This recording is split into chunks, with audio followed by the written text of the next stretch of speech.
Thanks for watching. Don't forget to like, comment, share and subscribe to Mufti Tariq Masood, famous scholar. Mufti Tariq Masood speeches को subscribe करके bell icon पे जरूर click करें. जज़ाकल्लाह. लड़कों के लिए शादी की मसनून उम्र क्या है? मुनीफुर रहमान कराची से पूछते हैं, नबी करीम सल्लल्लाहु अलैहि वसल्लम की पहली शादी 25 साल की उम्र में हुई थी, तो क्या मर्दों की शादी के लिए इसे मसनून अमल कह सकते हैं? नहीं कह सकते.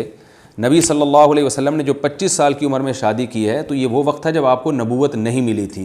तो नबूवत से पहले जो आपकी ज़िंदगी है वो हमारे लिए, उसमें हर चीज़ में हमें नबी की इत्तिबा का हुक्म नहीं है, क्योंकि वो नबूवत से पहले की ज़िंदगी है. कुरान में आता है ववजदका ज़ाल्लन फ़हदा, ए नबी अल्लाह ने आपको शरीयत से बेखबर पाया तो फिर बाखबर कर दिया. ये कुरान की आयत है.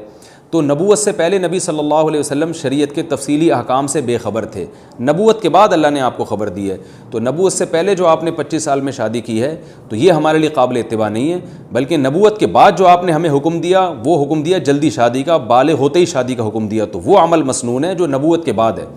देखें, नबूवत से पहले आप सल्लल्लाहु अलैहि वसल्लम ने एक बीवी पर इक्तिफ़ा किया है, तो वो मसनून अमल नहीं है. मसनून है नबूवत के बाद का. नबूवत के बाद आपने बहुत सारी शादियाँ की हैं, तो अब नबूवत से पहले वाली ज़िंदगी को नहीं देखा जाएगा, नबूवत के बाद वाली ज़िंदगी को देखा जाएगा. क्योंकि नबूवत के बाद वाली ज़िंदगी वो एक चीज़ उसमें अल्लाह की तरफ से है. तो नबूवत के बाद आप सल्लल्लाहु अलैहि वसल्लम ने जो हुक्म दिया, बुखारी मुस्लिम की मुत्तफ़क़ुन अलैह सही हदीस है. अब्दुल्ला बिन मसूद फरमाते हैं कि मैं बिल्कुल शबाब था, यानी इब्तदाई शबाब में था. इब्तदाई शबाब कहते हैं 15 साल की उम्र को.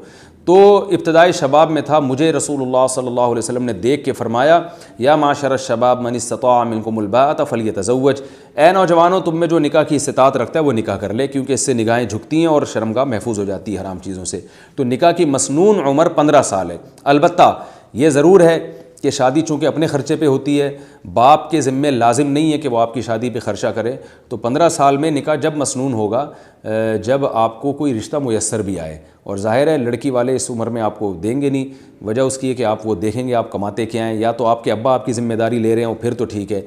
अब्बा भी ज़िम्मेदारी नहीं ले रहे और आपका कोई बैंक बैलेंस भी नहीं है, कोई विरासत भी नहीं है आपके पास, कोई कमाने का ज़रिया भी नहीं है, तो फिर अक्सर लोग इस उम्र में रिश्ता देते नहीं हैं. तो जो कोई रिश्ता ही ना मिल रहा हो, तो फिर हम ये कहेंगे कि आप में इस्तिताअत नहीं है. लेकिन बाज़ लोग 15 साल की उम्र में भी उनको रिश्ता मिल जाता है. या तो इसलिए मिल जाता है कि उनके वालिद उनकी ज़िम्मेदारी ले रहे होते हैं, वो कहते हैं बहू को खिलाना मेरे ज़िम्मे है. या इसलिए कि उनको विरासत इतनी मिली होती है, कोई बिज़नेस होता है जिसकी वजह से उनकी अर्निंग हो रही होती है.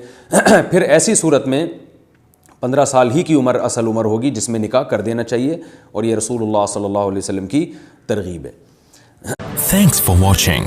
Don't forget to like, comment, share and subscribe to Mufti Tariq Masood Speeches channel.